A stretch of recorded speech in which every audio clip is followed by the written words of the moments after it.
Thank you so much also for reminding us that there are other forms of expression than academic texts.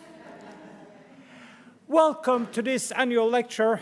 It is my pleasure as the Dean at the Faculty of Law to make some introductory remarks.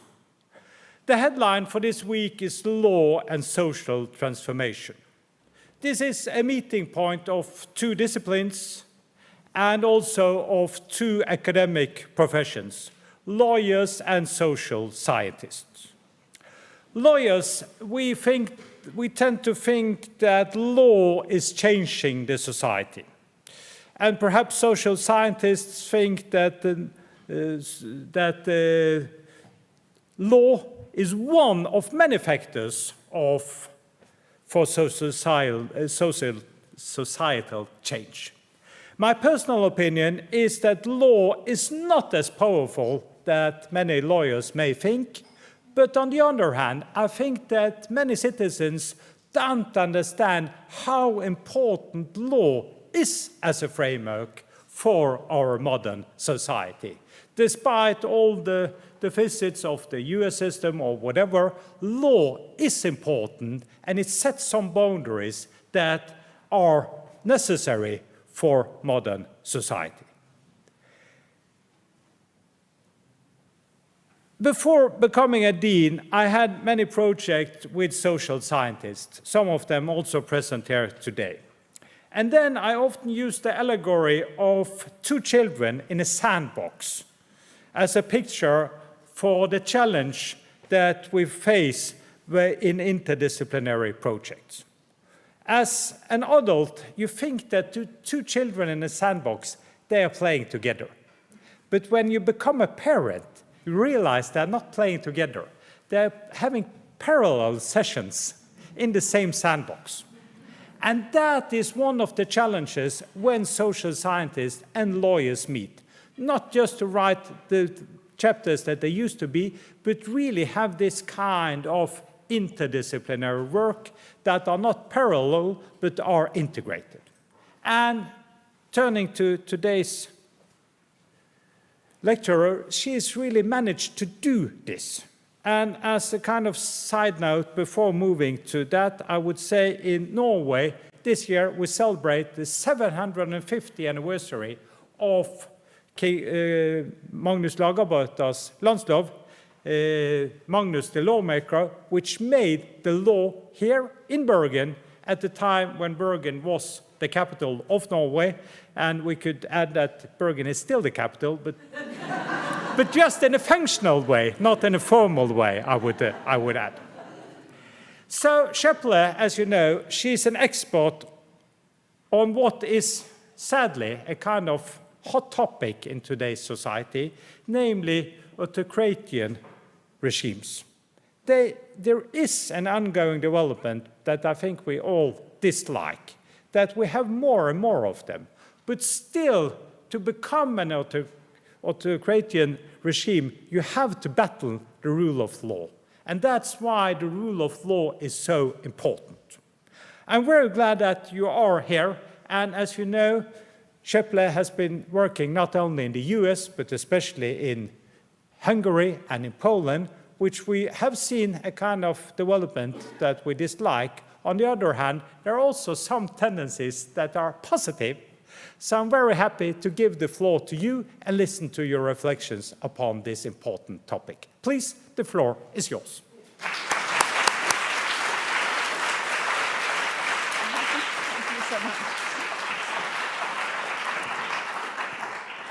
Thank you so much, and it's a real honor to be here.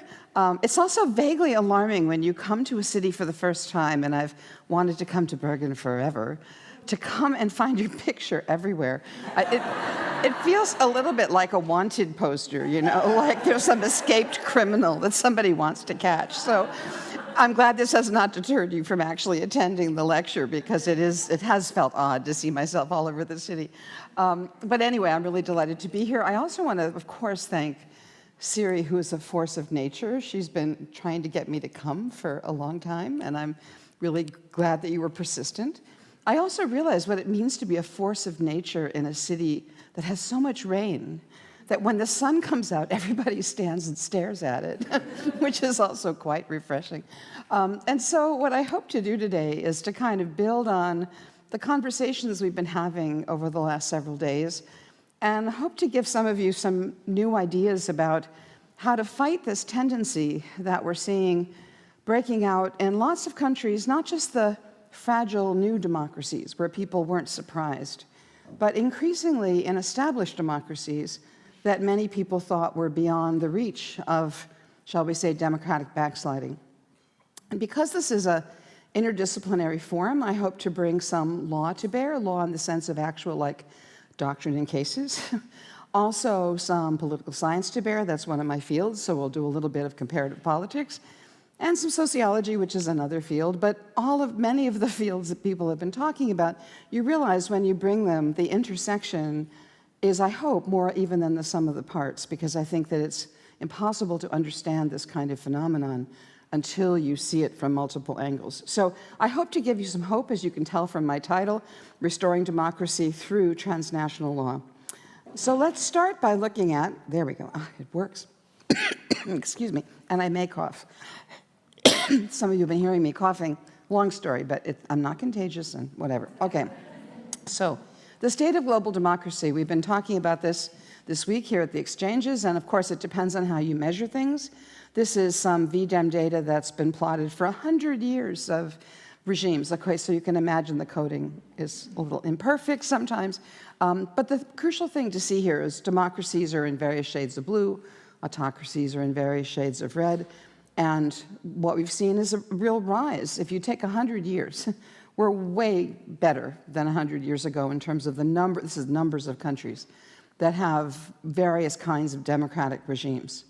However, if you look at the last 20 years, the lines, the blue panels, wobble and sort of start to tip down, especially the dark blue, which are the more what are called consolidated democracies, or more unquestioned democracies that go beyond just having elections, to the point where the Varieties of Democracy Project said last year that in 2023, the world had fallen back to the levels that were present in 1989, which is to say that overall, I think there's been enough backsliding to be alarming.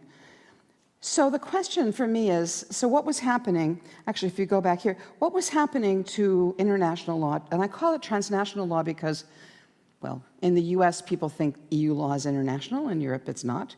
There's regional law, so transnational covers everything above the level of the state. So if you think about what was happening in law as democracies were going up, shall we say, as democracy seemed like the only game in town, as political scientists would say, in the early 90s or the end of history, you know, those kinds of things. There was this thought that maybe this was kind of where the world would end. What was law doing then? And what is transnational law doing now that we're seeing sort of the trends go down? Okay, so what was the law doing? So many people, and I see it all over our conversations the last several days, since World War II, there's just been an explosion of rights, both in international conventions, so the Universal Declaration, the two big human rights conventions, national constitutions, most of which have been written since the Second World War, embedded rights. This comes with many NGOs, advocacy groups, constitutional courts that bring some of this transnational law into the domestic sphere, also develop it to kind of move up. So we've seen this kind of institutionalization of both a language and set of institutions for the protection of rights. And so transnational law met this moment of increasing democracies by creating this whole layer of kind of rights of, sort of rights of individuals, which led, by the time that we went through the Southern European democratization wave, the Latin American democratization wave, and finally the East European democratization wave, and then there have been some African, some Asian democracies that have popped up since that time. The idea was, so what did all that add up to? And there was a famous article that's launched 1,000 other articles by Tom Frank, published in 1992, called The Emerging Right to Democratic Governance. And he framed this idea that it wasn't just that individuals in their isolation had a bunch of rights, but that the rights added up to a demand for a certain kind of government. But if you look at the way he built it, he said, well, look, there are these three kinds of rights that have led to the argument that there may be this emerging right to democratic governance. And again, it's framed as a right. The first is self-determination, which we all know is controversial, honored in the breach, et cetera, but the idea that peoples have rights to establish territories with collective political identities, rights of opinion, expression, and association, individual rights that ground the right of democratic participation, and finally the rights to vote and be elected. And he said, look, all of those are fairly well established. You put them together and you have something like a growing right to democratic governance that is all supported by growing state practice. Okay, this has generated a giant literature in international law. And so, in some ways, he was taking advantage of the moment in which he wrote, right, in which this is one of the enduring symbols. Obviously, the Berlin Wall didn't actually fall. People climbed on it, chipped away at it, but never mind.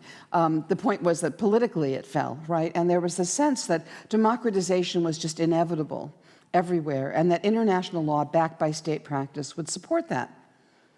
Okay, so the problem is, that's Frank's moment, and this is our moment, right? And of course it's the US, but it's not just the US. I want to just say to all my Brazilian colleagues in the audience, yes, Brazil, because these are the photogenic ones, but this kind of thing has been happening in a lot of different places. And international law, transnational law, is very dependent on state practice, right? That you fill in what the actual words on treaties mean by looking at state practice as a way of filling in. So what happens now that democracies are on the wane? They're no longer rising. Does this undermine the right to democratic governance that Frank was talking about? Okay, so this is the international piece. Let me switch a bit to the national piece, because the point is to go back and forth between the two. Okay, so the question is, how is democracy weakening? And again, I know a lot of you know this, a lot of you have written in this field, so just for those of you who haven't been following all of this, basically what's been happening is that, the old-fashioned way of crashing a democracy was by coup. And coups were way down until the last few years in this so-called coup belt in Africa, which I think is also part of a rise, it's part of the unsettlement of the current system. But most of these countries that we're talking about, democracies are crashed by leaders who are elected, right? They come to power in mostly free and fair elections, at least the first time, and then they change the laws of their respective countries. Now, isn't that what democracy is supposed to do, right? A leader comes in and says, I have new policies, I'm going to change the laws. All of that looks so far like just an ordinary democratic transition. What makes these transitions dangerous is that when the autocrats come in, they aim at very specific things they want to change, which is to remove constraints on their power and to remove the limits on how long they can stay in office. Okay, so the question is, where is this happening? And VDEM, which I love, by the way, if we have our VDEM representatives in the room. So VDEM actually now is sort of changing the way it portrays who these countries are. This is a little chart that tells you, they used to give you a 10-year window where you had this so-called liberal democracy index. The liberal democracy index at VDEM is a combination of sort of free and fair elections, protection of rights, and checks and balances in a mix. And so they used to tell you like 10 years ago versus now. Now they have a slightly different measure. Along the horizontal axis, they measure the liberal democracy index at the time before the, quote, start of regime transformation, when a government started to change direction. And along the vertical axis, it's the measure from 2023. So just to make this, the reason why this is a lovely chart is that its interpretation is very intuitive. If you're on the line, you didn't change. If you're above the line, you got better. And if you're below the line, you got worse, okay? I think I might quibble with Brazil on this one, but still. And the size of the dots in the new VDEM visualization is basically the population size, because if you just count countries, that doesn't tell you how many people are living under autocratizing regimes, okay? So this will give you some sense. The countries below the line, and I would actually add Brazil, because I don't think Brazil's out of the woods yet, right? Are the countries that have had this kind of real change in their democratic bona fides, so to speak. Okay, but so how does this work internally?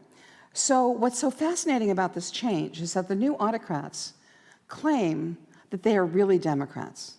They're the true Democrats. They're representing the people.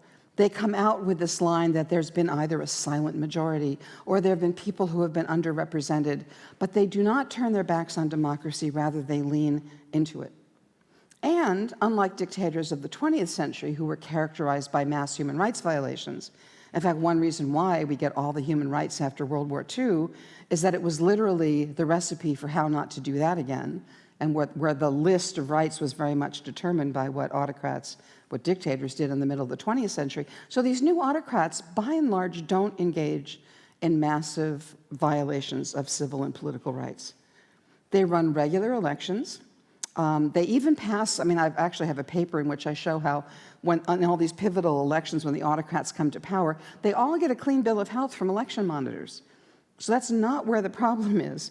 The thing is, they just don't intend to leave office or to tolerate constraints on their powers. So this is a script. I'm going to I have a lot of articles on this. I think some of you have read a lot of this, so let me just go through. It turns out once they're in office, there's a set of things these new autocrats do. So they win an election, and they set about dismantling checks on executive power. So first, they find some way to capture the parliament or to make it irrelevant. We want an enabling act, or they use various kinds of, unusual parliamentary procedures, or they do various things to neutralize the parliament. Capturing the courts is really high on the list, either by changing jurisdiction, by packing the court, by not enforcing decisions that come down, but they sort of neutralize the courts. They ensure that their loyalists are in key positions, particularly positions that can put some constraints on civil society, so prosecutors, tax enforcement, election administrators, the military intelligence services, the sort of repressive arms of the state. They want to harness the media as an echo chamber, so they want them, especially the broadcast media. They've only recently gotten into social media, but especially broadcast media should always portray events in the manner favorable to the autocrats. And then they start harassing both opposition political parties and the civil sector to discourage and distract them. Distraction is really crucial here. As you know, I work in Hungary, and while Viktor Orban was consolidating power so that he could never leave office, what he kept doing was his government kept erecting statues to, horrible anti-Semites from the 1930s. And the entire liberal opposition would go over and protest at the statue. And in the meantime, they'd shovel 20 laws through the parliament that consolidated his power, right? So they play on the sympathies of all of us to say, how dare you put up a statue, And it got to the point where it was so regular that whenever I was reading from afar that there was a statue, I just looked at what the parliament was doing, because I knew that the press and the media were all over looking at that. So distraction is a big thing. And then, of course, ultimately these autocrats rewrite the election laws so that they can't actually be removed from office. They do not stop having elections. They do not stop claiming to be Democrats. And by and large, through this consolidation phase, they're not engaging in massive human rights violations. This is all technical stuff. All right. So then the question is, what this tells us is that this right to democratic governance of the kind that Frank talked about has been massively successful.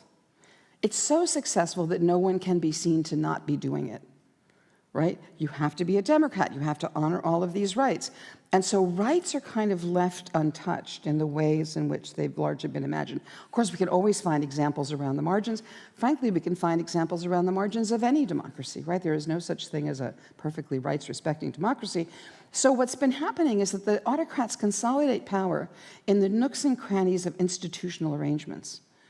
And that's an area where international law has not gone.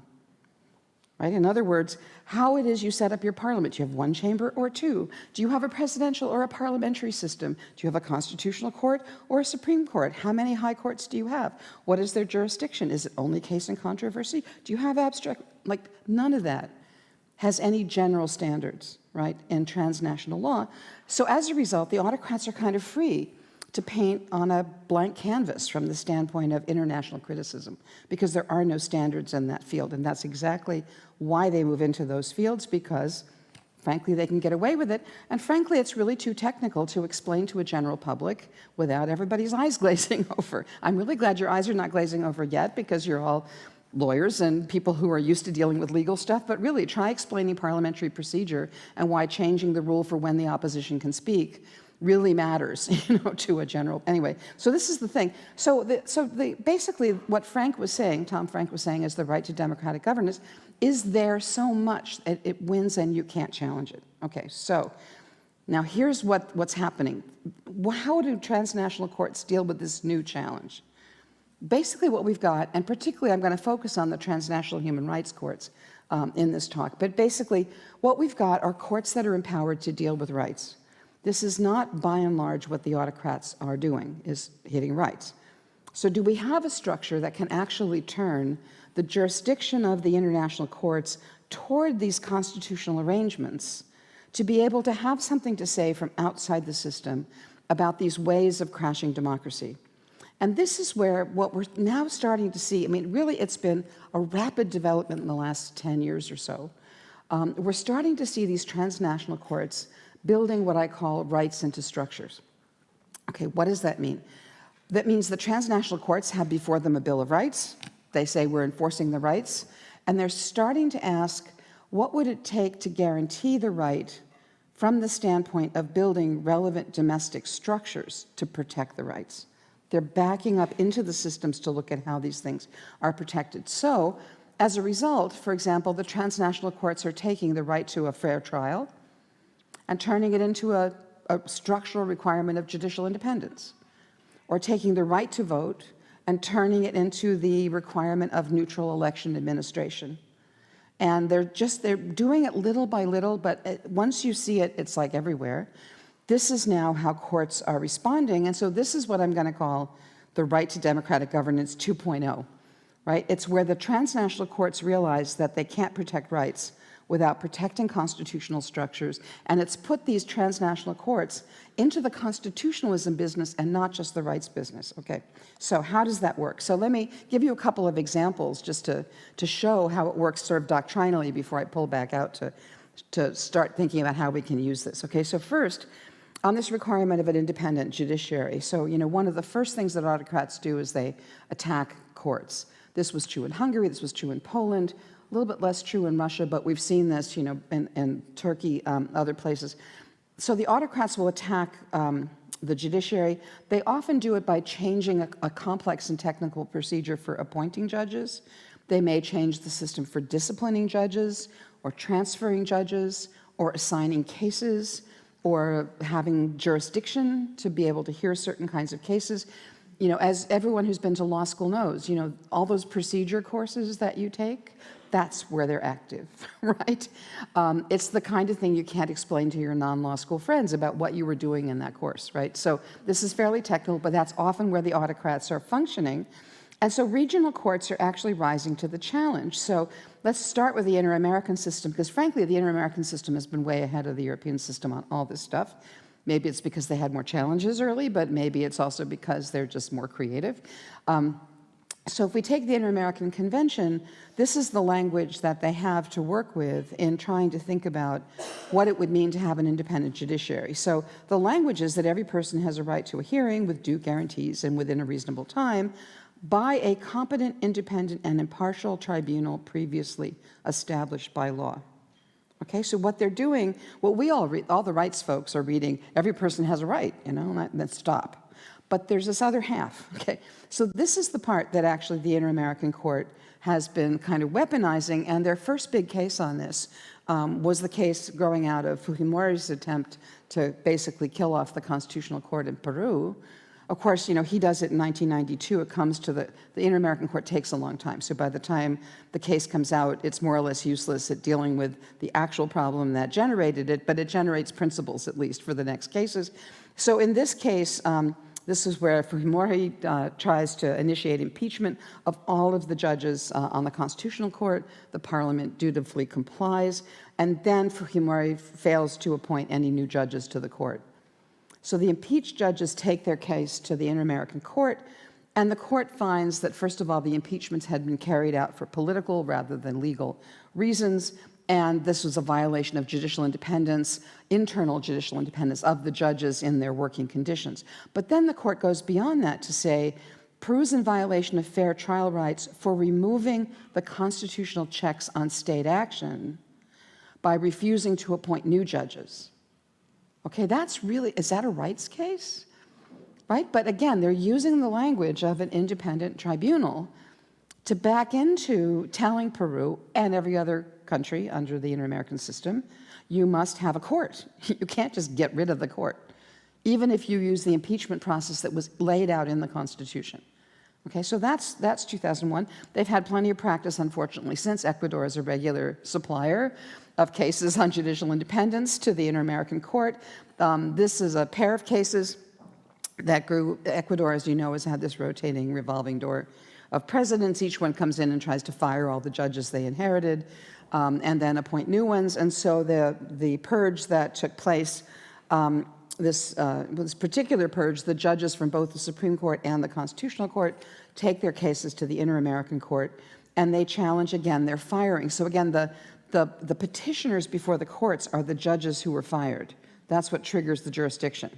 But they're making an argument not only about their own personal rights as judges, but about the institution that they were guarding to protect other people's rights, right?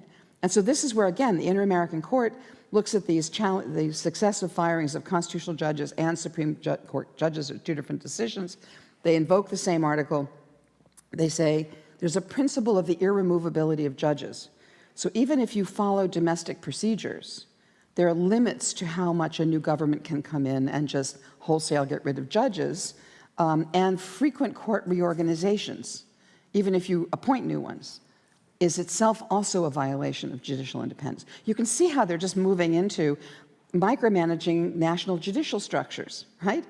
From a rights convention. I think this is really remarkable. Okay, so then you move over to Europe, which is latecomer to this thing. So European Convention on Human Rights has a similar article. So everyone's entitled to a fair and public hearing by an independent and impartial tribunal established by law.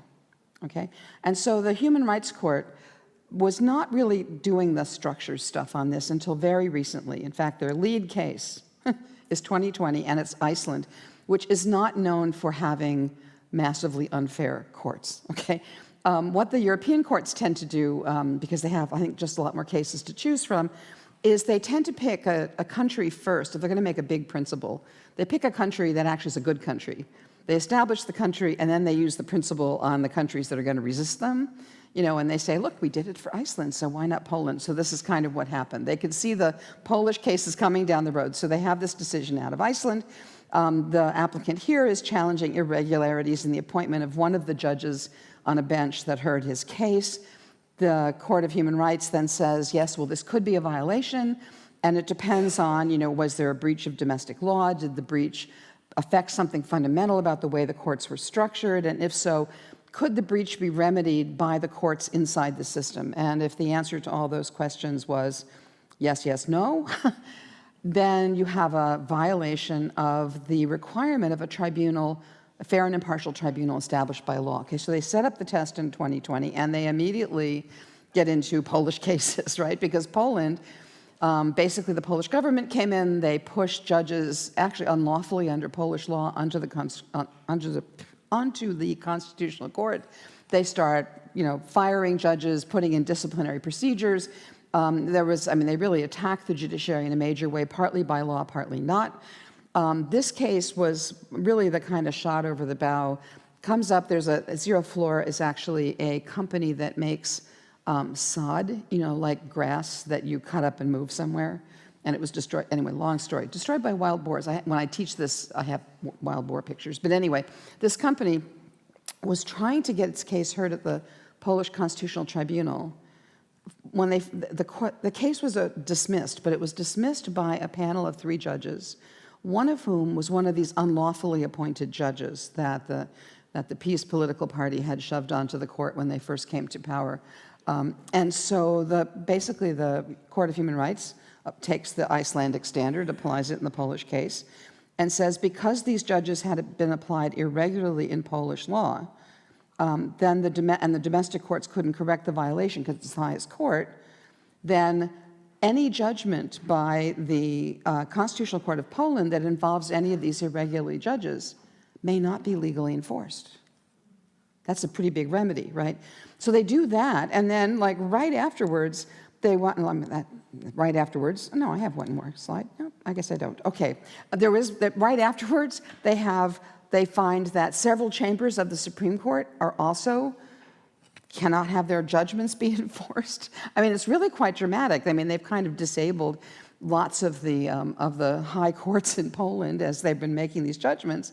And then, you know, the Court of Human Rights, the Court of Justice, I'm sorry, the EU Court, not the Council of Europe Court, is also catching on. Notice its key cases a couple years earlier, but these are very late. This is recent, right? This is all new. Here, too, it was Hungary and Poland. You've got these courts that actually have irregularly appointed judges by countries that are hostile to the EU. The worry here for the EU is not so much human rights at the beginning. It's more, can we get European law enforced in courts that are actually under the thumb of a government that's hostile to the EU?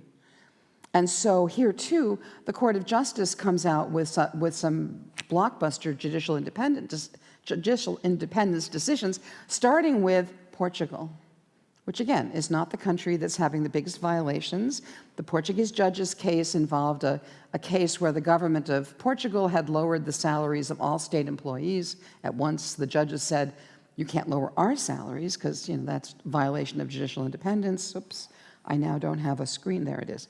And so the Court of Justice said, well, actually, that's not a violation of your judicial independence because everybody was affected, you weren't singled out. But while we're at it, we're going to say that it might have been, there could be, in theory there is the possibility that judicial independence could be violated, and that would be a matter for EU law.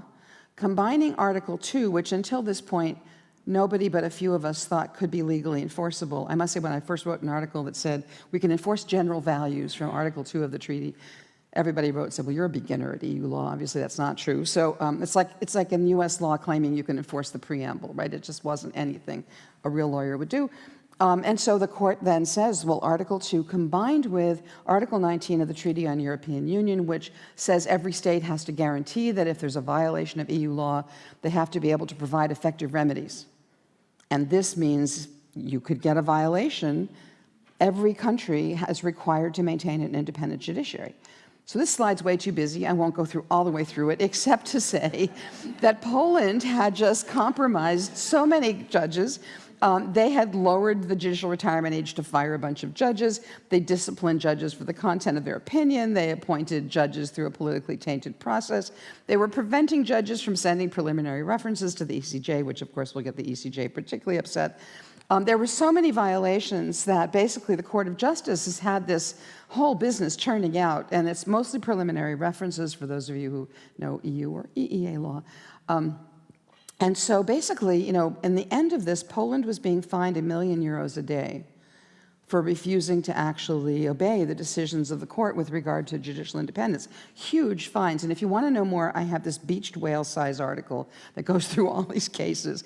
But it was just shocking because no one thought this was a requirement, okay? So what that means is that judicial independence is now being protected, you know, in these two human rights courts and then also in the EU, which I don't call a human rights court yet.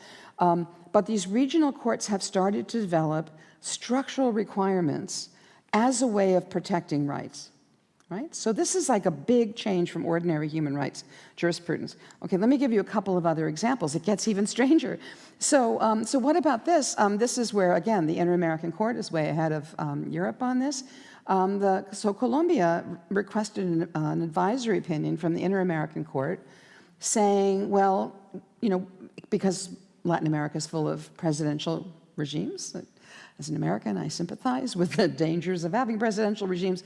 But the point was, of course, that almost, I mean, I guess it's maybe in half the countries in Latin America, term limits had been extended by aspirational autocrats. And in some cases, they blew right past everything. See Venezuela. In some cases, like Colombia, there was a real challenge that was pushed back. But this is a persistent problem that executives come in and they want to extend term limits.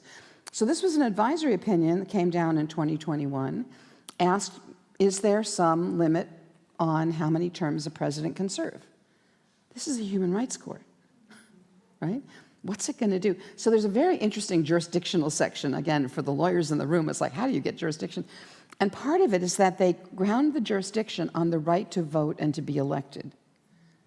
combined with, in the Latin American system, and we can use the democratic charter to interpret these rights. It's a very, shall we say, novel view of jurisdiction.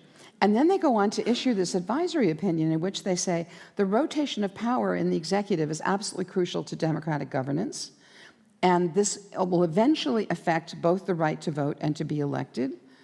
Neither of those are unlimited, so you can't claim I have a right to vote for this guy for 8 terms. But also, he doesn't have the right, because it's not all guys, but mostly, he doesn't have the right to be elected that many times because they're countervailing forces.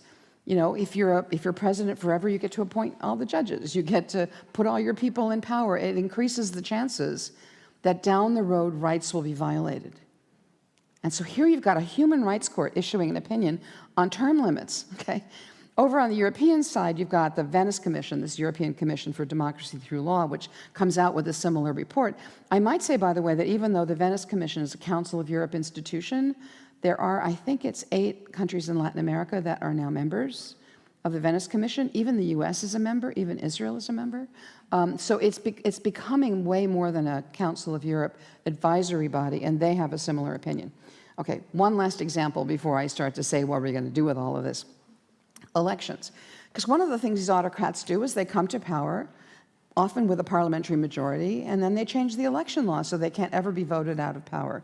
If you want to really get in the weeds, I have a long article in the Journal of Democracy on all the ways that Orban rigs elections so that nobody can win. It's really intricate and quite ingenious. And if you're just interested in legal craftsmanship, you think, wow, this is so interesting. If you're just in democracy, you say, wow, how horrible. But anyway, so that's what these autocrats do. They come in and they change the election law.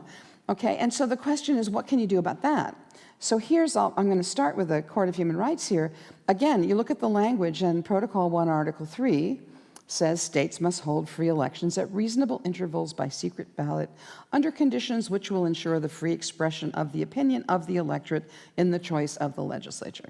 Okay, so there's a long jurisprudence, Article 3 jurisprudence, which goes on about the individual right to vote and whether, you know, the vote is equal across different groups. But again, recently, if you look at the dates on these cases, these are all in the last, 10 years. Recently, they've started to realize that actually nobody steals elections on election day. We're not talking about a world in which ballot boxes are being stuffed. We're talking about a world in which the legal regime, the laws that everybody's enforcing, are very unequal and lead to certain results. Okay, so they haven't quite gotten there yet, but you see them moving in this direction. So there's this case out of Russia, which they were able to kind of get in and look at election disputes after Election Day and say you have to go to a regular court, there can't be any arbitrariness. They start to get at the back end of elections. And then there's this one out of Belgium in which they say, well, look, the election administration itself must be impartial. It can't be under the control of the government. There's a lot of room to go here, but you can see them starting to move. The best case of all actually is coming out of the African Court of Human and People's Rights, actually, out of a case in Côte d'Ivoire, which is really quite astonishing for how much in the weeds they get in exactly how the elections were being run in Côte d'Ivoire. This was a case, again, you look at the language they have, the right to participate freely in the government of their country. What they do is they look at, so who's the election commission? And the election commission had twice as many members from the governing party as from the opposition parties.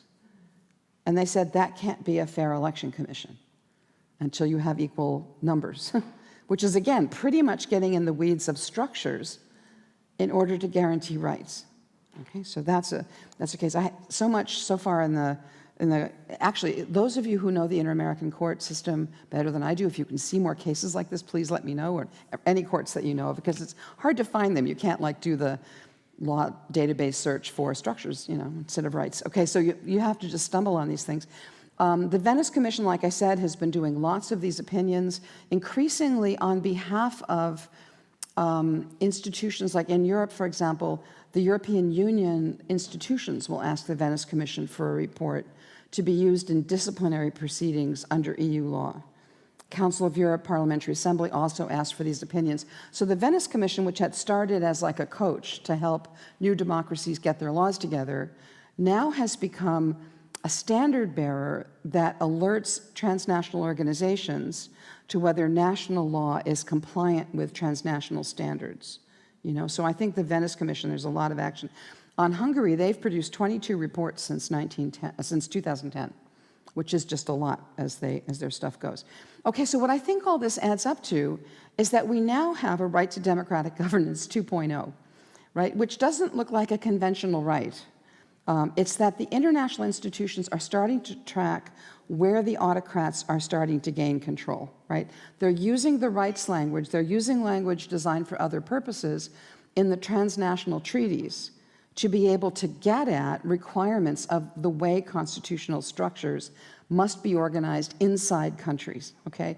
So these are all these areas, and if you get into EU law, it's even more so, the independence of central banks and data protection officials of data protection officers, and so on. So you're starting to see this kind of creeping in from all sides. I just want to alert you to the fact that it's happening because it really has been just in the last few years that this has started to kind of close in. Okay, so if you have this kind of law, and you've got a government that has democratically backslid, I always have to put this in so you just know that I'm not supporting the American strategy for doing this. So the question is, when you've got this transnational law, then how does it work exactly, right? So one thing you kind of hope for is just that the government follows the court decisions. That would be nice, but that often doesn't happen because the autocrats are really determined not to do this, and also because the transnational sanctioning mechanisms are generally pretty weak until you get really far into, you know, like Venezuela will get kicked out of the Organization of American States, but only after everything else fails, right? So the transnational sanctioning mechanisms are not very strong. So the question is, how does this actually work? And there are two ways that this can actually work. And this is where I wanted to talk to all of you, both people who study rights, are interested in particular topics, also people who are active in trying to figure out how to make governments better. There are two ways that this can work. So one is something that Colombia has done and a number of other countries have done, which is as long as your courts are still independent, it's really good to get them to create what Colombians call, started in France, but Colombia's just done it in a much bigger way, a constitutional block, right? Where the Constitutional Court says all of our transnational obligations are part of our Constitution, and we will enforce them at the same level. It's very often the case, it's kind of standard boilerplate in many constitutions, that the international law is respected at least above legislation, at least often on the level of the Constitution. So if you've got this thing hardwired in by your national courts, then when your autocrats come along, your transnational judges can say, there's a limit to what you can do to us because we're tied to this thing outside your jurisdiction, right? It's a way of getting additional resources, also alerting the transnational organizations if the autocrats start to hit this stuff inside domestic legal systems, right? So as long as courts are independent, this is kind of a good thing to do. And by the way, I know we have many Spanish speakers in the room, but for people who don't, and who want to read the great decisions of the Colombian Constitutional Court, there is now an English language casebook edited by Manuel Cepeda, who was a former president of that court, with David Landau, who works on this. But this is a great resource for those of you who haven't yet discovered the Colombian Constitutional Court. And so increasingly, courts are starting to do this kind of thing. And if you think about it, the transnational standards operate by, it's what I call the sort of North Star, right? It's the standards that are outside the jurisdiction of your autocrat. And if you can incorporate them in your domestic law, it limits what the autocrat can do in ways they can't change. And that might give you some early warning signals to the outside world. Okay, so many of the countries we're talking about are too far gone for this. Courts have already been compromised. So then what? Okay, so this is where I've been working with the Hungarian opposition, working a little bit with the folks in Poland who have now have this chance to do something. The problem is that if an autocrat's been in power long enough, they've often compromised lots of elements of domestic law. And often they've compromised it in ways that even if a new government wins an election, they can't change very much. So for example, the situation we now have in Poland, where the courts were really destabilized massively by the last government, new government comes in and everybody says, great, wonderful election, now it's fixed. You have a bit the same problem in Brazil, right? Election, now everything's fixed. And the answer is no, of course it isn't, because it's not so easy to change the law, because it's not like 1989, where the communists just walked away and they weren't around. It's that when these folks are defeated, they have, because they've been whipping up public support and winning elections, their people are still around, often in choke points. So in Poland right now, the problem is that the current president who gets to veto any law is from the prior government's party. And the Constitutional Court, which was packed by that government, is also associated with the prior government's party. So if the new parliament passes a law, the president vetoes it. If the new prime minister has an executive order, the Constitutional Court, so they can't do anything legally, right? So the question is, what do you do when you're in that kind of situation? So this is where I think this transnational law can be really helpful outside of purely doctrinal force, right? So one, and this is where I worked with the Hungarian opposition in the last election, what if you collect all these principles that your government is in violation of, and you run the opposition on that as an election platform, and you say, if elected, we will restore our compliance with these transnational standards.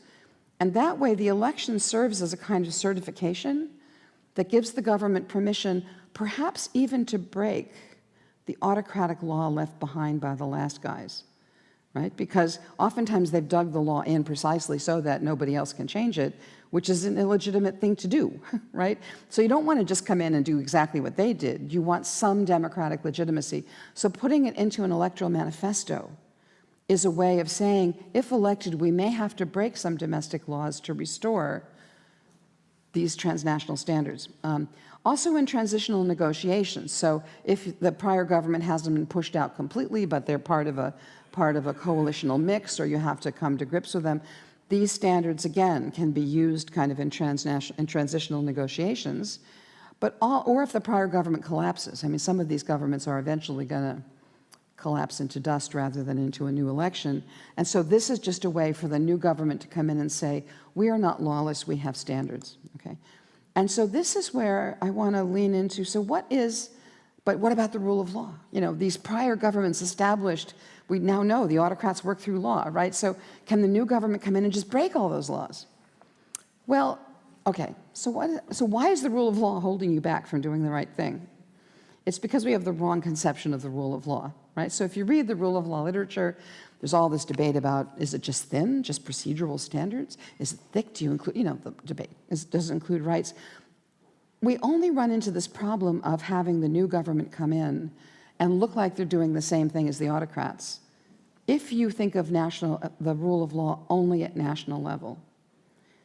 But if you think about what I call now the rule of law writ large, what if you think of the rule of law as the coherence of standards across all the levels that state has committed to? The human rights treaties that it's signed, the international obligations that it's taken on. Suddenly you realize that even just guaranteeing the minimum of consistency requires that you change something in that system to harmonize across all the levels, right? And so this is where it seems to me that a government that comes in, this is what I wish Poland had done. The prime minister has not, the justice minister has done this. Come in and say, look, I may need to break some domestic law in the name of the rule of law, because we are constrained. We're not operating as arbitrary authorities, right? We are constrained by this North Star law that's out there, and by bringing our system into compliance with that, we may have to do some messy stuff at national level, but it's not because we're acting like we're above the law. We're acting within this larger conception of the rule of law. So how does that work? It means that a new government coming in can say, we're not just doing a tit for tat on the old government. Packing a court to make it independent of political branches is a totally different thing than packing a court to make it dependent. Duh, right? But you use the transnational standard to distinguish the two cases. Changing the election rules to make voting more universal and inclusive and more equal is different than changing the voting rules to keep the current government in place.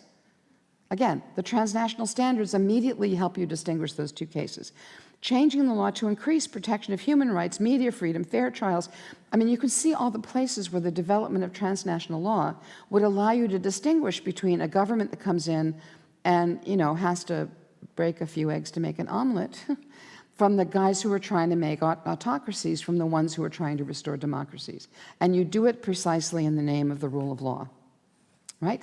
So what that means is that we need to start thinking beyond human rights. And I know so many people in the room have spent a lifetime working on human rights. So I think given the way autocracy is developing, we have to ask ourselves, like, what are the structural preconditions inside countries that enable human rights to be protected? And to start thinking about the test cases, about the NGO work, about the public education. And we've now got receptive courts, right, at this transnational level, who are willing to do this rights into structures thing, right, of saying, what would it take? And so I didn't put it in this talk, but I just finished a paper on gender-based violence, for example, where, again, what's the institution? Increasingly, you've got cases under the under the Violence Against Women conventions in both the inter-American and the European system that are starting to nudge countries toward making special prosecutors for those cases and specialized courts. So in other words, you can even start thinking about institutions that don't yet exist for protecting particular rights. But courts are now all open to this, and I wanted to give this lecture to all of you because basically what that means is that it's not the end, and the next work is yours to kind of develop and strengthen this kind of law. So that's the end. Thanks.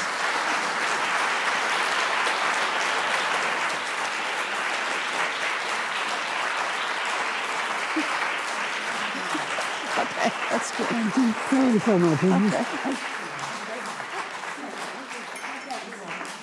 Like everyone, you get to sit there as well. Oh, I know. You're getting it. Oh my God, thank you. You get to Juggle everything. Okay. open it like Oh my goodness. Thank and you. then just no, just Okay, I will sit. and then we'll just get the piano and then you're right.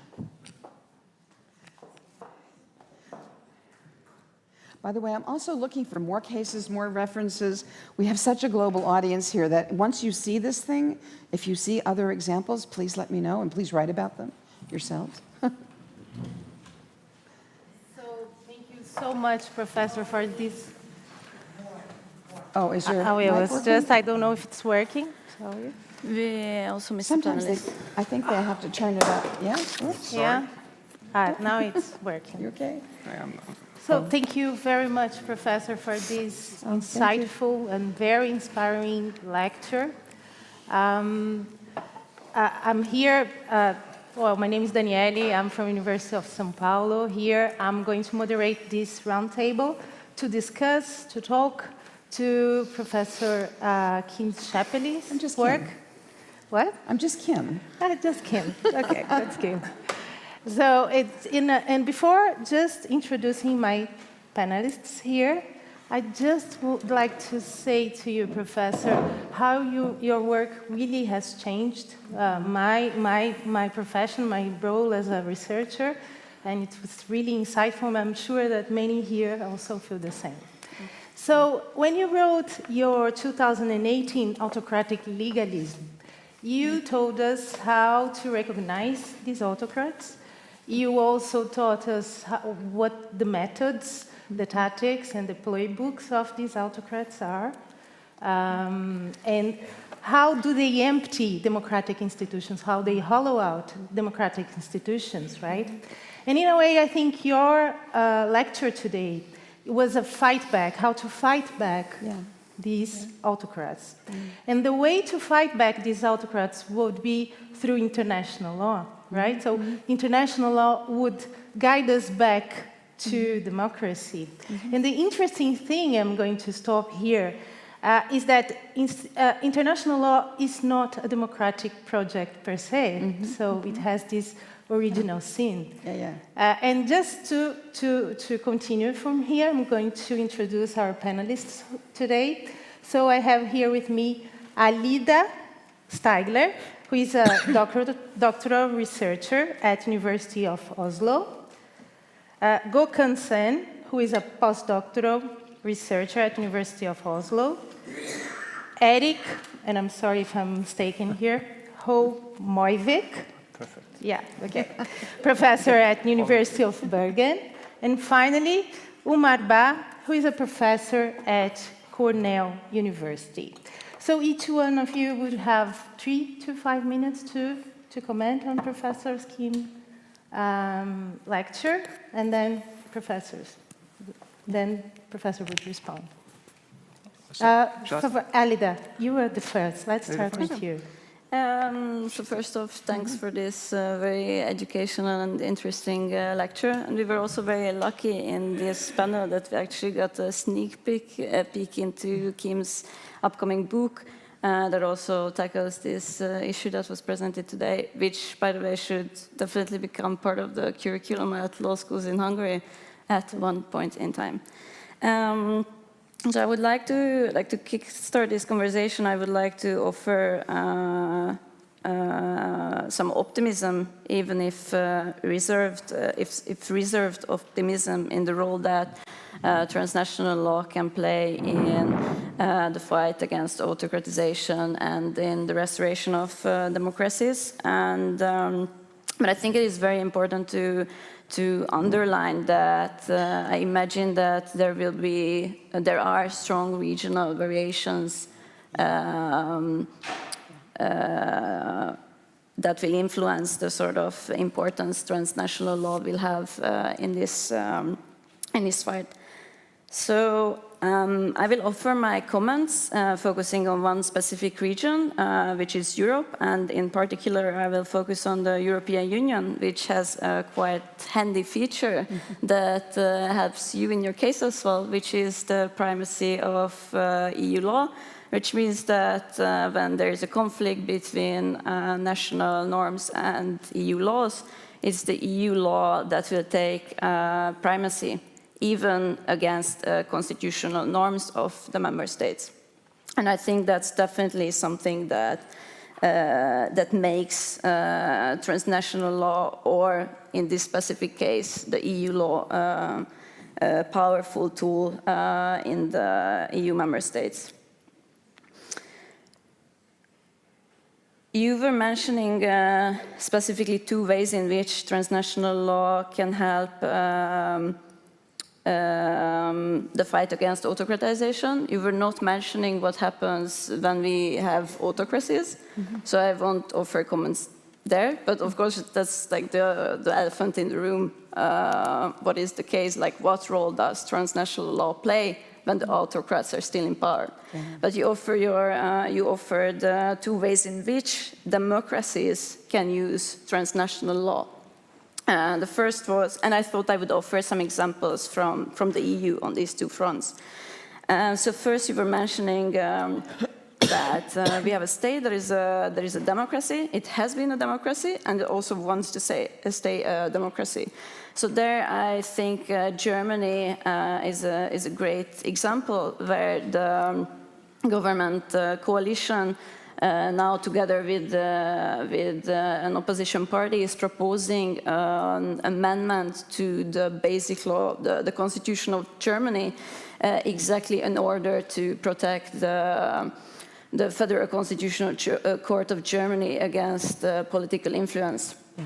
And they are also built on the standards set up or created on judicial independence by the European Court of Justice, the European Court of Human Rights. So I think that is a good example to show that your point is working in action.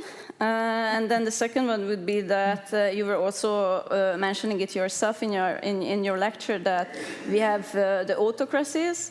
There were elections, and now there are suddenly Democrats in power, and they want to go on this transition to democracy, and they want to use EU law to give normative legitimacy to their claims and to their changes. And as you were mentioning, like you're the expert on this, this is what was the plan of both the Hungarian and the Polish opposition. In case they were to win the elections. There is one tiny difference in these two cases, and that is that the Hungarian opposition did not win in 2022, and we do have a new government in power in Poland. And I think that case will be also very interesting to follow, to sort of see how your points and how transnational law can really help in this fight. And I think that we are already seeing some weaknesses, for example, in Poland. One thing you were already mentioning about, so first, if we want to use transnational law to fight against these leftover laws and things left behind by the autocrats, there has to be something there from EU law that can be enforced and can be referenced back to. And so it's a prerequisite to have these case laws from, for example, the European Court of Justice. And these, as of now, unfortunately, mostly focus on the judiciary, which is one, like very important, but one element of the autocratic script. And Poland is also struggling with, as you were mentioning, the president, that is this loyalist left behind of the previous government. So I think we definitely, and EU institutions definitely have to become better also at taking up these cases and getting these judgments. And then you were also mentioning, because there are two, you were also saying that one way in which, for example, EU law could be used if we have these judgments, they say that the Constitutional Tribunal in Poland is not properly constituted, or whatever courts are not properly constituted, and then you have it written down. But to sort of start rewriting everything that the autocrats left behind and saying that, oh, it's because the EU rule of law writ large, when even the EU law, even the EU institutions have been really afraid to really get into this subject more than when it relates to the judiciary. It's a hard one. But I'm optimistic as well, and I think it's important to be optimistic. But I think it's also like transnational law in this case is also just one piece of the puzzle that sort of has to fall in place if we want to have a well-functioning democracy at the end of the day. Thank you so much for your lecture. Thank you. Thank you very much. Thank you, Alida. So should we go to Professor Umar? Yes, thank you, Daniele. I'm facing two difficulties here. One being that what is to say after such a lecture that is truly fascinating. My other challenge here is that my work has mostly focused on international criminal law and international criminal courts. So I do not work with human rights courts or regional courts or constitutional law. So this is a bit outside of my comfort zone, but I have a microphone, so I must say something. So I'll make just 2 or 3 quick points. The first one is on the trends, time, and horizons. And the lecture has shown, for instance, that if we look across a century, we can conclude that democracy has triumphed.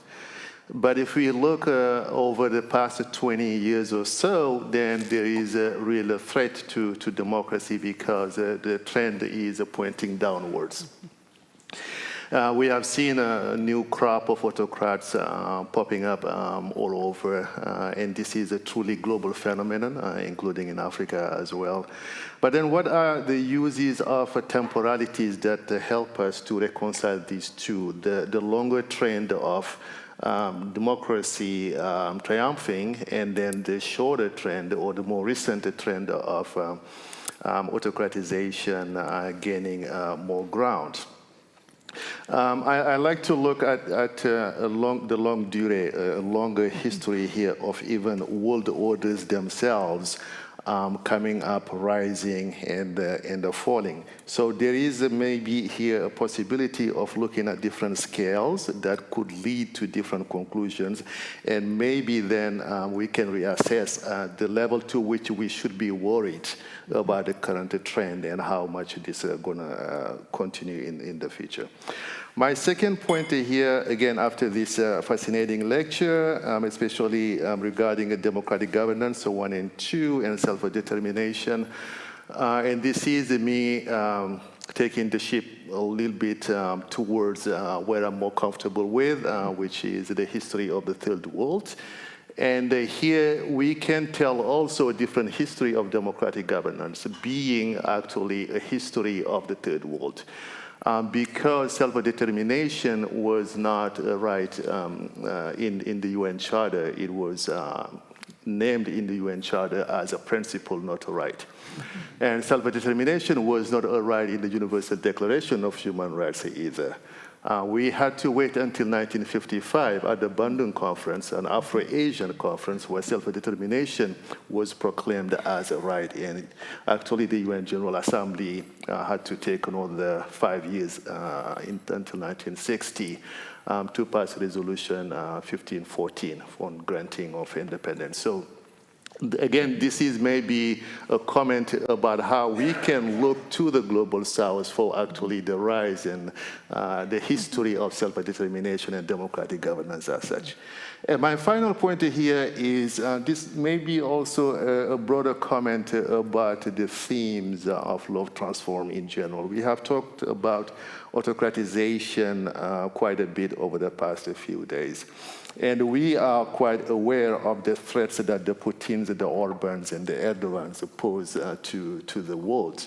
What we hear less about is what the Bidens and Kamalas and Trudeau's and Macrons, the threat that they do pose to the rest of the world.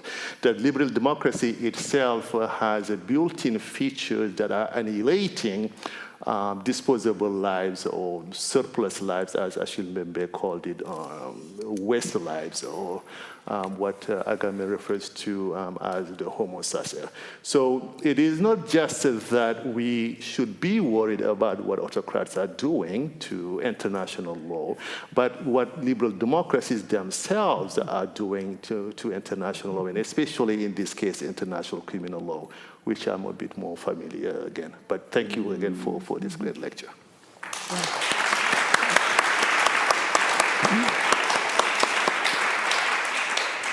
Thank you, Matt, for your position. A little bit skeptical about international law's effectiveness.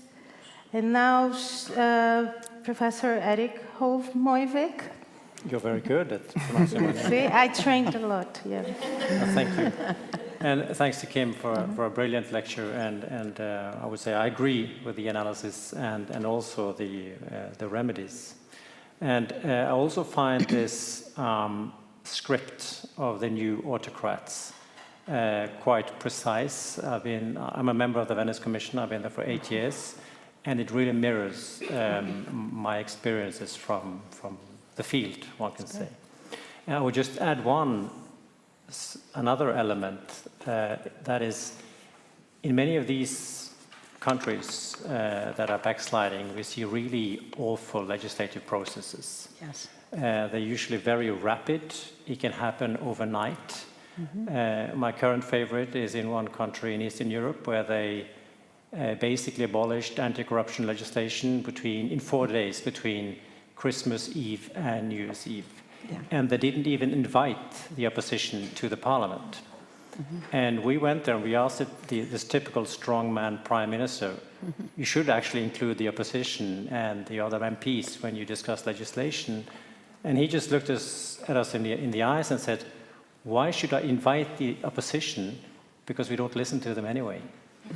And that is this, and we have coined this in our reports, the winner takes it all mentality, which is a concept of democracy which is quite alien to the European convention system, the European Convention of Human Rights, where the court has several times stated clearly that democracy in the convention is pluralism, political pluralism, religious pluralism, and that is a concept that is quite alien for some of these regimes. I have 2 comments to your lecture, and the first one is that transnational courts are very important, but they have one big flaw. They're really slow. They're way too slow to react against these developments. So Poland is a very good example. The complete takeover of the judiciary was a fait accompli in early 2017.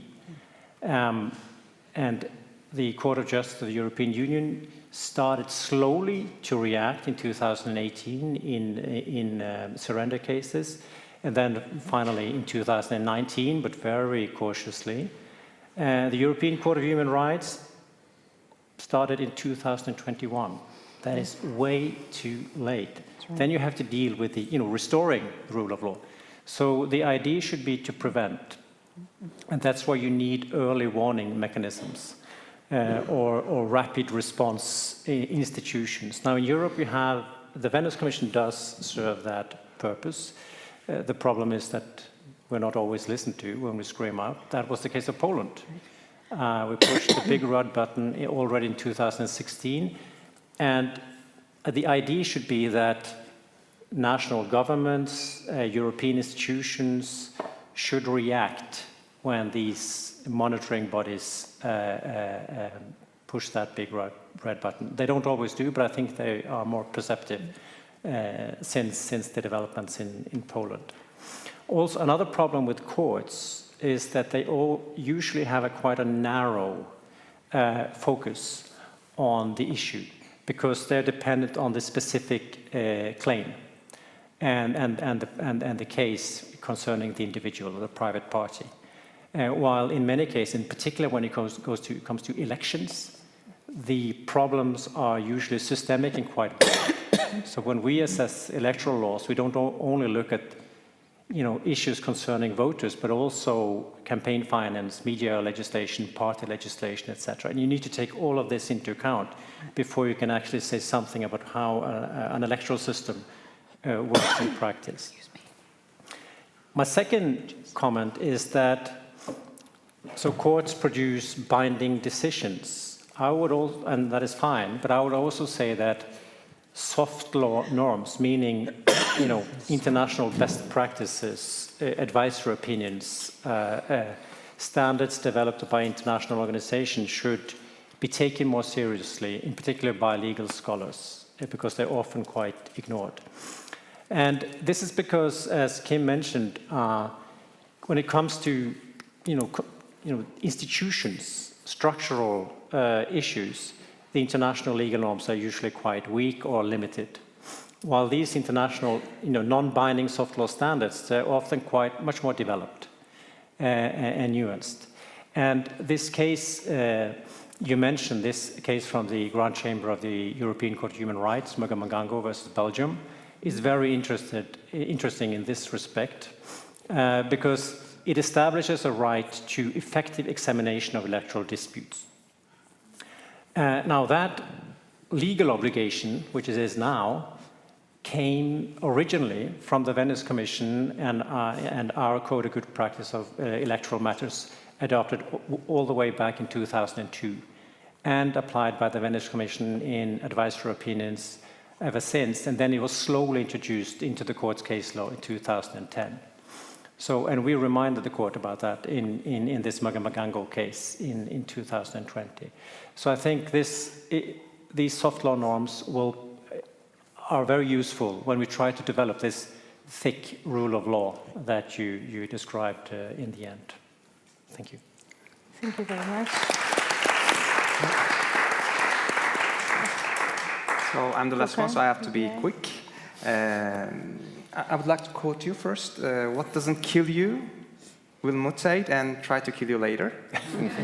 Can I use it elsewhere? So that's a great one. So it's not my original. It's not your original. Okay. So, but it was a COVID. It was a COVID thing. Yeah. It was a general. Right. Yeah, general thing, but it's still good. I can revisit that later. To begin with, after listening your lecture, of course, I thought that I was overinterpreting your text, your script, because what you really focus on is there is a growing legal argumentation in the toolbox of the Democrats. So it's a good thing. So it is what I was really looking for, and it's really good that I have missed all these European Court of Human Rights decisions starting from 2020, where the court has stepped one ahead from subsidiarity and just stretching the subsidiarity and the margin of appreciation in this case, I believe, and really getting into the details and getting into the Machiavellian shenanigans of autocratic legalism that you have been describing. So that's a good thing. That's a good thing that I was really cynical about describing autocratic legalism from a purely descriptive point of view since Corrales, because this is not a new thing,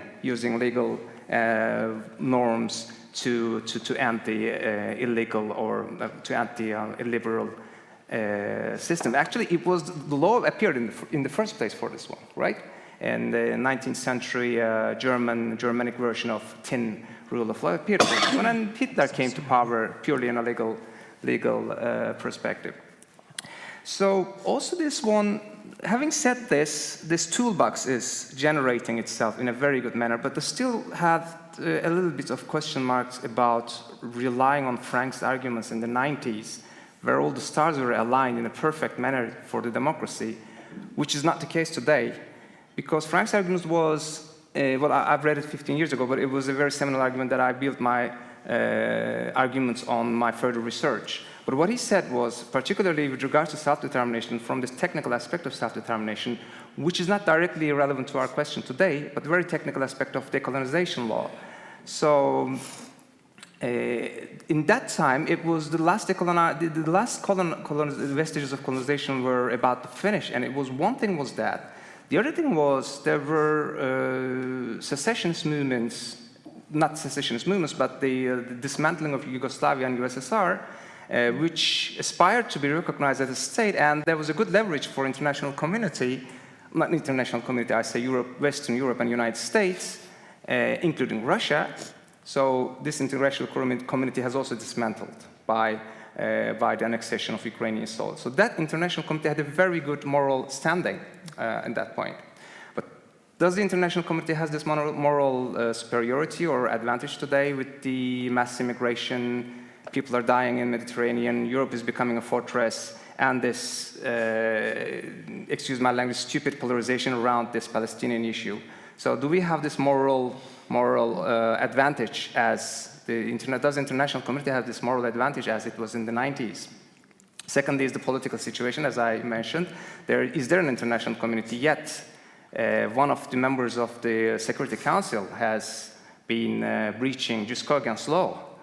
So this is also one thing, but I know that you're not focusing on, you also mentioned the ineffectiveness of international law itself, so it is a very long discussion since Grotius, so we don't have to paraphrase all of this now. But what I want to say is the legitimacy deficit is so great that we cannot also use this methodology and rhetoric of constitutional migration or permeation or porosity between the international and national systems and our normative and legal systems, because our normativity has also been compromised. I'm getting a little bit cynical here, but since you said about the last thing, because the toolbox was very convincing, I really like that, it's really good. But the application part is still, we have to wait, particularly when you refer to the democratic, when the Democrats come, you told them to, for example, to use them in the electoral manifestos, and I have a serious doubt about using these when there is this huge legitimacy deficit in the aspirational rhetoric of international law imposing human rights and democracy. So yeah, I think this is all the thing. Thank you very much for this beautiful lecture again. It's very inspiring. Thank you,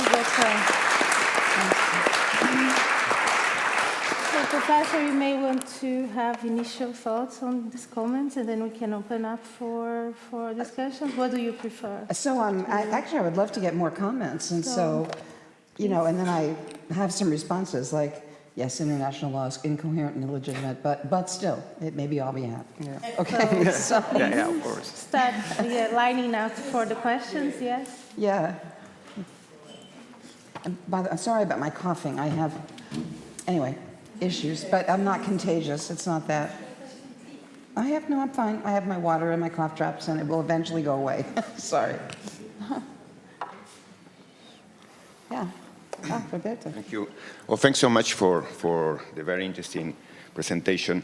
I belong to the more skeptical camp of the international law and international courts. So some good faith questions. No, one is that, I mean, also paying attention to the practice I know, or mainly in Latin America, in the Inter-American Court. So one is that clearly these institutions are not immune to the democratic backsliding. Mm-hmm. So when many of our governments in Latin America were controlled by semi-authoritarian leaders, I mean, they managed to include some of their delegates into the court. So that's a serious risk. And then, I mean, 7 members, and 2 or 3 of them were very close to Correa from Ecuador. I mean, in the worst moment after closing down newspapers, etc., he managed to put the one who defended him in the court at the Supreme Court, so at the International Court. So that's a very serious risk that one needs to take into account. That's the actual practice.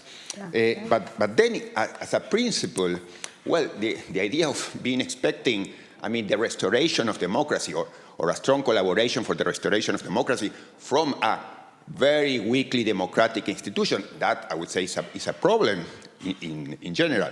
So we can send you some cases. I have been dealing a lot with one particular case I just mentioned, which is almost the contrary side, which is the Hellman case in Latin America. And this was a decision where the Inter-American Court challenged Uruguay because it had passed a law. It was an amnesty law that was discussed in parliament, discussed among society, and then was having 2 plebiscites behind. And so it was, I would say, in democratic standards, a super democratic law. And they say, no, you can't pass this because our interpretation of Article 1 is 1 from the convention is that you cannot do this. Well, this was, I mean, a crucial challenge to democracy. And that is not an anecdote. That is happening, and that is something that we may expect this to happen. So we have these kind of decisions also, and we need to refine our approach to democracy, and particularly democracy and international court. So there is a problem, there is a tension. So I would say, let's be more like skeptical or more prudent about it. Okay, thank you. Thank you for a wonderful lecture. I will just add 2 brief points. First, I have been looking to gender and sexuality in the context of autocratization in Brazil, and mostly after Bolsonaro. And one normative or conceptual question is that how is it right to frame the feminist and queer movements as resisting, or is just business as usual for them because they were born in authoritarian periods as well in Brazil? So should it be reframed as resistance or just something else? And my second point was that period after, when you see the Bolsonaro supporters and conservative people, they we call them kind of asleep right now. They were not so vocal about it since after 8 January. They were so oh, now you are so, that's wrong. And you see they're getting quieter, but not giving up their ideas, right? So they can support new autocrats. They have been I'm not calling him autocrat, but a guy like the governor of São Paulo, who also was not a candidate so vocal about his tendency, but once in power doing worse things. So how to deal with that? I don't know if you've seen this in other places as well. So yeah, thank you. Thank you. Yeah. Thank you so much, Kim. This was terrific, and to the whole panel. So my question is, I mean, I see what you're suggesting, but I see some obstacles to actually doing it, because I think it's like a preemptive strike. The bloc constitutionnel, if you can manage to do that, then eventually you reframe the rule of law. But part of the problem that I find in my work that focuses on gender and autocracy is that these autocrats are getting pretty smart. It's true that they don't disavow generally, human rights writ large, but they become sophisticated. Erdogan's known for, in Turkey under Erdogan for smart use of the margin of appreciation doctrine, which of course the European Court of Human Rights has used many times, right? And if you look at I think you're now looking at the Istanbul Convention on prevention. And the whole debate there is about national identity, and constitutional national identity preempts over the Istanbul Convention, taking you sometimes to really far off places. As you know, the Bulgarian court, identifying Article 3 in the Istanbul Convention in the most odd and, impossible way to get their way. So I think during the regimes, there's all this, bad faith misuse of some instruments and creative, we may say crazy, unorthodox interpretation of hierarchy of norms that somehow might go against, what you're trying to achieve. Thanks, Kim, and everybody on the panel. I learned a million things, as always, from your talks. And so, like, the jurisprudential story of, working these sort of structural reforms into rights jurisprudence is super fascinating. I love that.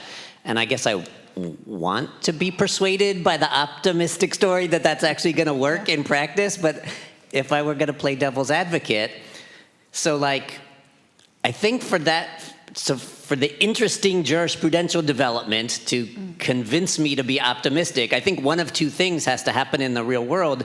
So one is, like, if an autocratic leader is still in power, right, an international court or transnational court acts in a timely fashion, right, to hear one of these claims and issue a ruling that obviously the autocratic leader himself is not going to comply with, but maybe at least it provides an important sort of legal mobilization kind of resource to domestic actors that they can deploy against the autocratic leader. Okay, so that could happen, but I think the timely fashion part is a big part there.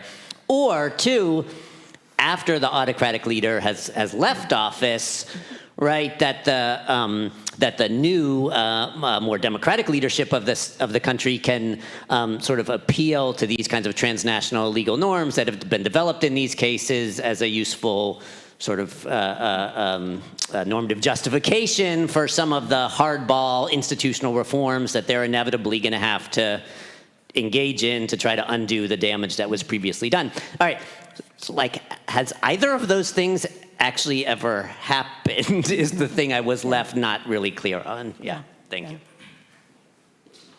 Thank you so much, Kim, for giving us hope that something can be done about these new autocrats.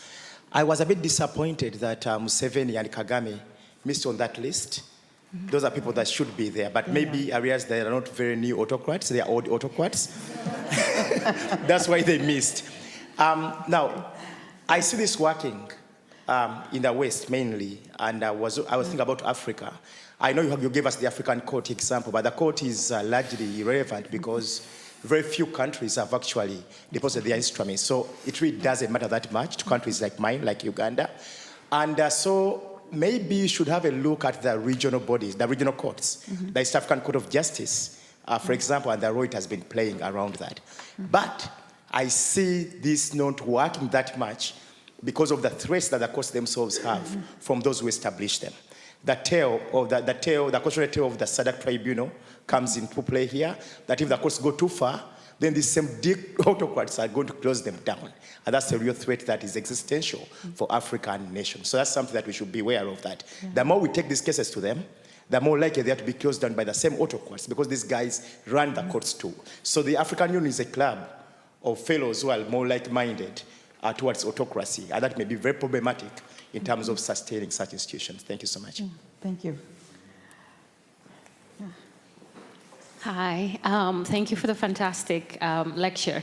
Two quick questions. So one, I was curious as to your work with the opposition in Hungary and the sort of not so clear divide between being a scholar and also perhaps political engagement, or however you can phrase it, particularly in cases where, so I come from the Gambia, where we're still in a transition from authoritarian regime, perhaps to a democratic one, and how you can sort of navigate that space where you're not technically labeled anti-government, so that you are an expert where both government, but also the opposition, as well as other key players can come to you for expertise, right? So that's one. On a more personal note, I know this is more, transnational law and human rights stuff, but especially for the PhD students as well as the emerging scholars, in terms of how you navigated your academic journey to become a distinguished scholar and a rock star, and perhaps share a little bit of moments. That can be the end, but we'll appreciate that as well. Thank you. Thank you. Thank you very much, Kim, for this masterclass, how to clearly present your very deep ideas. I was a little bit surprised by the lack of economy in your presentation, yes, because this is one of the fields that is indicated as the conditions of the rise of populism or these new autocracies. So my question is, how many divisions does the Constitutional Court, the international courts have? So can we identify some kind of agents that would be involved in this post-authoritarian, more democratic transformation? Because in itself, the decision of the International Court is just a piece of paper. Mm-hmm. And there is also some kind of legal means to avoid it by saying, for example, that the court was out of its competence, what the Polish authorities tried to do. That is why they refused to implement some of the ECJ decisions. And I think autocrats are better in that, because when grabbing power and consolidating their power, they at the same time build some kind of groups that invest in this kind of power, local economical elites, legal elites as well. So can we identify, and those groups preserve after autocrats lose power and can be a vehicle for stopping any meaningful reforms. So can we identify some kind of additional sociological interest-based element to supplement your idea of this right to democratic governance? So I'm basically asking you to put on a sociological hat now. Thank you. Thank you very much for this important lecture and as panel as well. Perhaps a provocative question, but why can we hope that the autocrats wouldn't be able to hijack the international institutions? Because, of course, like one way for them to deal with this issue is to leave. But, kind of a perhaps very well discussed example is the Security Council, the United Nations Security Council. Like, everyone is talking about how bad it is and how nothing can be done with it. Like, 2 of the 5 permanent members are powerful autocracies. Perhaps it's kind of beyond your scope because you've been talking about like a bit of a different type of regimes, but still, and maybe a bit less discussed example, but what has been sort of reported is like how autocracies are able to use Interpol for transnational repression to persecute the dissidents who have already left the country. They can, reach them even beyond their country's territories using paradoxically, perhaps using international institutions. And perhaps there are other examples that I don't know, we maybe don't know, because it seems that a lot of international cooperation, a lot of international mechanisms are actually related to security, counterterrorism, persecution of drug trafficking, and these issues, which, everything related to security, the autocrats can perhaps capitalize on it. So what can give us hope that, the international institutions would persist this? Mm-hmm. Thank you. Thanks very much for this really interesting lecture and all of the comments. I think I'm going to pick up a little bit on what Umar said.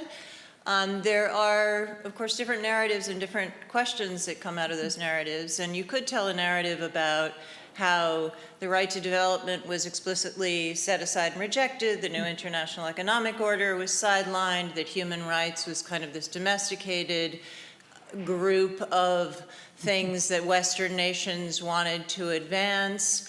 While it went along on its colonialist way. And when Thomas Frank wrote that article, it was sort of the Bretton Woods institutions went this way, human rights and the UN institutions went the other way, and it was really an apex of neoliberalism. And you could also tell a story about how transnational law, or what Kingsbury calls, global administrative law, is really incredibly repressive and de-democratizing in many ways. And as inequalities have exponentially increased and hollowed out the capacity for democratic governance, it seems, well, it could arguably seem fanciful to turn to that system which reproduces hierarchy and colonialism to save democracy. Right. Thank you very much. I'm not going to explain my questions. I'm just going to do my questions. First of all, I wanted to say something about the importance of also understanding liberal democracies. I think you're very right on that. And then I have two questions for you, Kim, and thanks a lot for this lecture. The first one is that, what do you think about autocrats also? And it is pretty much related with what Roberto mentioned at the beginning. They're also tackling those international bodies. So there is something that is happening in there. And my last question is, when you were presenting us the script of autocrats, I was expecting something about in the domain of gender. Have you found something around that you could share with us? Yeah. And thank you so much. Hi, thank you for a great presentation. My question was about the social legitimacy of those regimes, especially when they win elections and they keep winning elections. And I'm thinking in El Salvador, a case that we discussed in the PhD course. And Lisa was explaining us like this sophisticated ways of consolidating autocracies. It feels like this kind of autocratic weaponization of democracy and how they consistently continue doing this. But I'm thinking in El Salvador because it's being presented as an example for the region. And when you ask people, they want to continue having this government, and he has like the highest approbation right now. Approval. So when they try to show this example as a good example of maybe autocratic government, but it's still like the safest country in the region after having the Maras and all that. So how to build counter narratives, when they have this social legitimacy, and that is being used to expand these regimes in other countries of the region, and maybe how to echo those decisions from international tribunals in a local scenario, knowing that the conditions of the people have been worsening and that democracy hasn't delivered as it's supposed to give, right? So, yeah, thank you. Great. Thank you to the panel and Kim, and maybe you know where this is going to come from too. So I kept thinking to myself, so if this important process of turning rights into structures and making transnational law real meant there's actors, there's agents, and I didn't necessarily hear too much there. And so that's one thing I was certainly curious about is those actors and agents that bring the claims to start with, which begin the whole process, right? We spoke a little bit this morning about it. And then the same idea too is that when the implementation side, the effect side, turning that into real structures takes some other set of mobilized actors.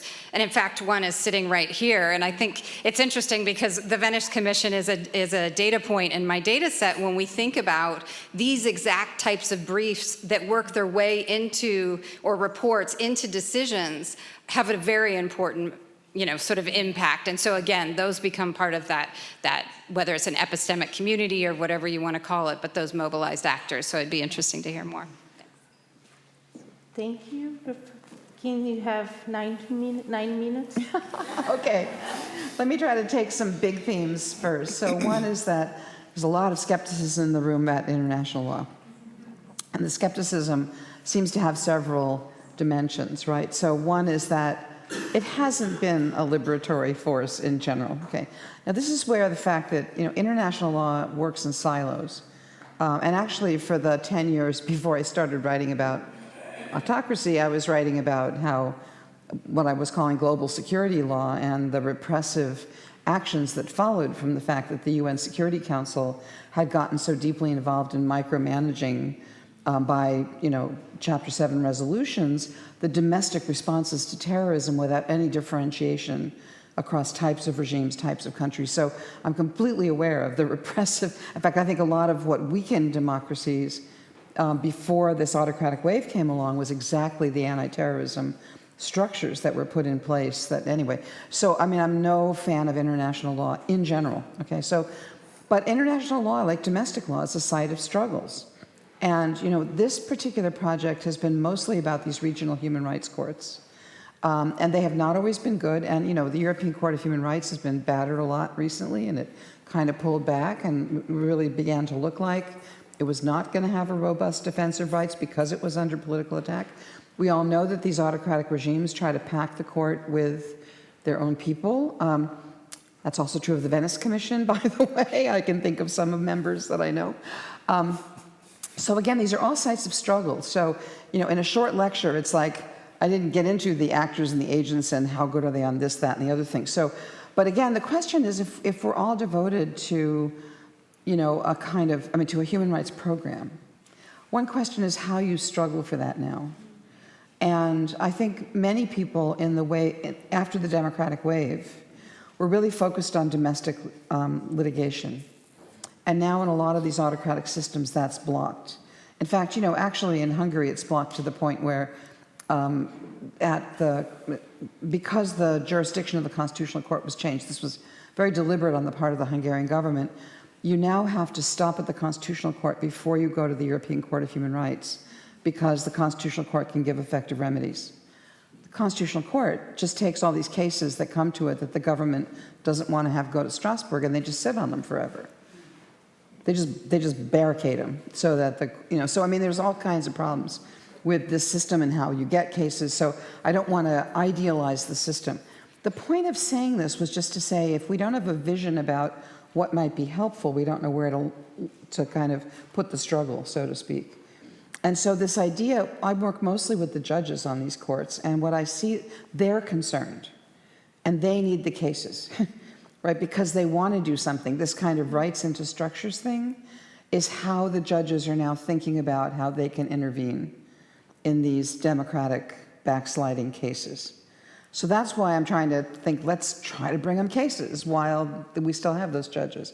Okay, now, of course, as those courts are going to get effective, what's going to happen is the autocrats are going to try to take them over the way they took over the constitutional courts domestically after those constitutional courts stopped allowing them to be autocrats, right? So there'll be this kind of constant takeover. And so this is where, so maybe a metaphor helps. So the first time I moved to New York City, it was the height of a crime wave. And so the first thing you do when you get an apartment, you put 3 more deadbolt locks on the door, right? So I was standing there waiting for the guy to put all the deadbolt locks on the door.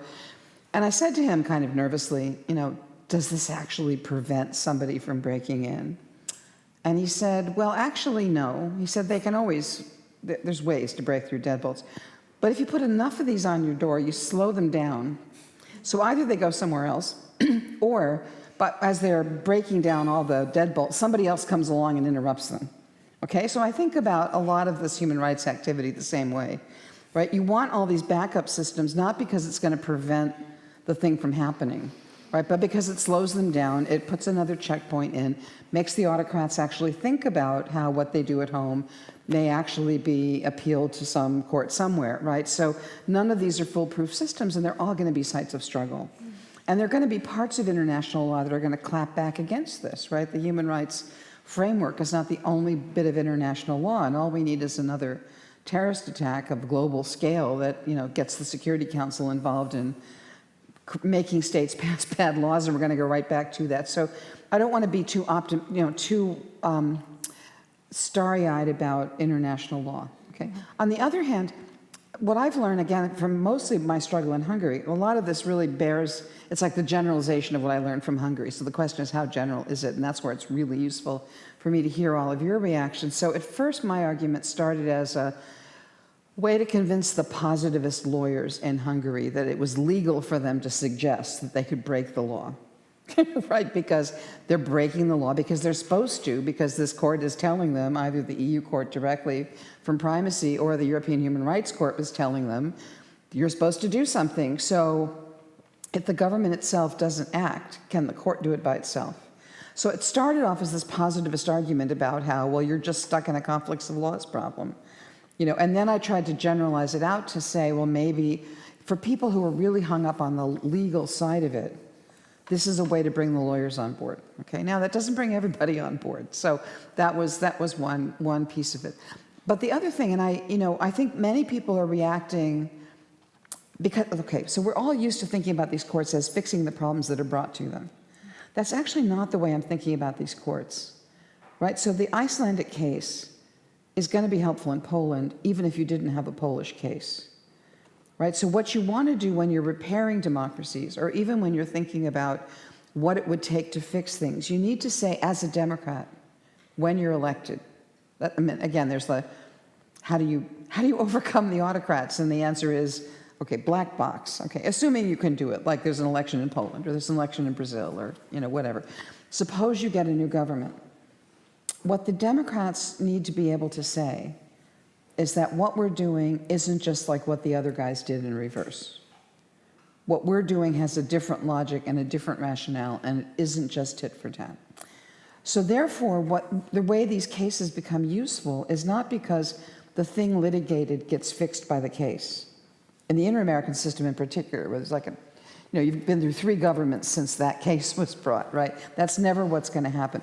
On the other hand, you get this case, and you can go, you can argue with your local lawyers about whether the principle of that case can be used to fix the situation you have before you. So I'm thinking that what this generates is a set of ideas, not even just a set of binding laws. Now, here's the funny thing. So when I started working on this again in Eastern Europe, this goes to your question about, going back to the EU.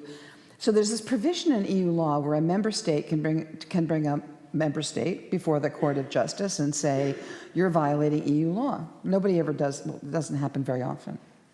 So the Hungarians were all hung up on well, we don't have a decision that tells us we can do this thing, even though there's a Polish case directly on point that says you can do that thing, okay? So then one of the Hungarians suggested, well, why don't we bring an Article 259 action against ourselves? Like if we're elected, then we can refer ourselves to the Court of Justice to have them tell us what to do. And that was going to be what they were going to do, right? So it depends on how positivist the lawyers are that you're working with. Because ultimately, if you're going to build a new legal structure, you're going to have to work with lawyers, right? So that's the legal side. So then I was asked more about the kind of political, sciencey, sociological side. So, first on actors and agents. So, who brings these cases? It really depends on who has a vision that these kinds of cases can be useful. And this is where it might be worth bringing some of these cases to these courts, even if your country's not one of the bad ones, right? To establish the principles that you can build constitutional structures out of rights so that it's a resource for other countries to use, right? What you're trying to develop are transnational norms about the constraints under which constitutions can operate. And so that's kind of the level at which I'm thinking we're going to develop a lot of these kinds of things. Let me just take a couple of other questions. So the question on activism is a fun one, because I keep getting asked, how did you become an activist? And the answer was I kept saying the same thing, and the world changed, so that when I used to say something that was obvious, it's now considered activist, right? So with regard to Hungary, for example, I worked at the Constitutional Court there for 4 years in the 1990s. The stuff I'm saying now was exactly what everybody said in the 1990s. That was constitutional law in Hungary in the 1990s.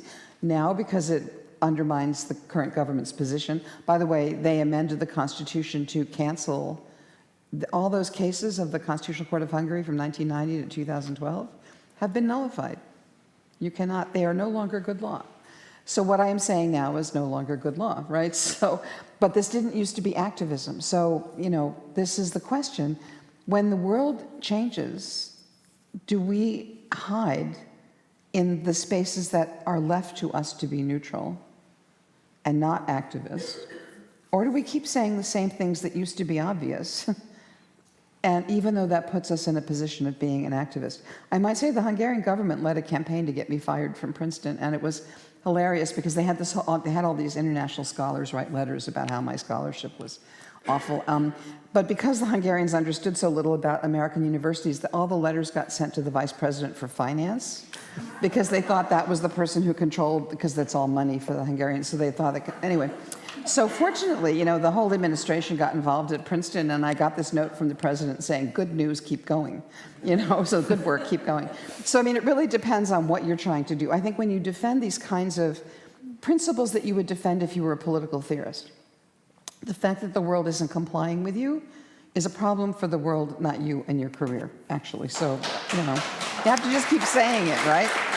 Thank you. That's great. Just a couple of other, now I can't read my writing. Why did I put Belgian case? Oh, right, election dispute resolution. Okay, so one of the limits of this approach is that it will never be as detailed as you would need to be to actually run a government. And it will be piecemeal, because you'll have some decisions about elections and about courts and maybe some decisions about some other things. And we'll get to the gender point in a second. And so this isn't enough, right? This really isn't enough. What this is, I mean, what I'm advocating here is to say, if you're going to be a Democrat, if you're going to go into politics and try to get elected in one of these places that has had an autocratic government, what keeps you from becoming the next autocrat, right? What holds you to a set of standards so that you don't repeat this? Because you're going to have to do a lot of things to change the system, and people get drunk with power. And so what constrains you? And the answer is that this framework that these courts are building gives you a kind of way of being able to tell whether you, I mean, it's like a North Star, that's what I keep saying. It's the thing that tells you whether you're still following the same standards. Because as the world changes around you, it's very easy to kind of forget where you started. So, I mean, I think that's really the point. And there's so many points here. Hang on. If I can read my writing. Oh, yeah. Do you still have 5 minutes? No, we don't. Oh, okay. So let me just say one more thing. Yeah. Just on colonialism and what used to be called the Third World back when I had a second world to work on, but now is called the Global South. So the legacies of colonialism are absolutely serious in international law. I should mention that we have visiting scholars who spend a year at Princeton, and one of our incoming visiting scholars this year is Phoebe Akawa. I don't know if you know her work. She's on the International Law Commission, originally from Kenya. She's doing stuff on reparations for things like colonialism and climate change in international law. So I'm not convinced that international law can't go there. I'm just convinced we haven't had the vision for how to do it yet. And so I'll end with this. When I started working on this stuff in Hungary, the government noticed. And so I started getting death threats and bullying and doxing, and it became dangerous for me to go. Phones were tapped, all this kind of stuff. So actually, one of the reasons why I learned EU law and moved to this level was that you can, and last time I went to Hungary, I was met at the plane door by 6 uniformed police, and they had criminalized my research. So there are consequences when you take these views. I'm not saying that this is a completely innocent thing to say. But what happened was I was able to move to this European level and work at that level. And after 10 years of working, we finally got the European Commission to cut almost all of Hungary's EU funds. Not because we worked actually through the Court of Justice helped us a lot with that stuff, but mostly it was because the other member states got fed up that their money was being used corruptly in Hungary. And in the end, we were able to cut almost all of Hungary's funds and almost all of Poland's funds, not the agricultural funds, but everything else, and working at that level. And that suddenly really generated, it generated nominal changes, okay, but it actually got the country's attention, and I think the EU is now, 14 years in, serious about doing something about Hungary. So if you are a persecuted scholar at national level, you can still keep working on a liberation struggle by moving up to these institutions if they exist in your part of the world, right? In the US, we don't sign on to any of these things, right? Like, we don't have that level to work with very easily. And, you know, in big parts of the world, either countries have not signed on or there are no transnational organizations. So this is very piecemeal in terms of its global coverage. But this is where what I keep seeing is that some of the regional courts will do something and then other courts will pick it up. And then it may be that what you say when you become the Democrat elected in these countries after the autocrat is you say, here's this international set of principles that may not be binding on us legally at all, but at least it provides a kind of guidance for us to figure out how to bring democracy back. So I'll stop there. Thank you so much. Thank you. Thank you.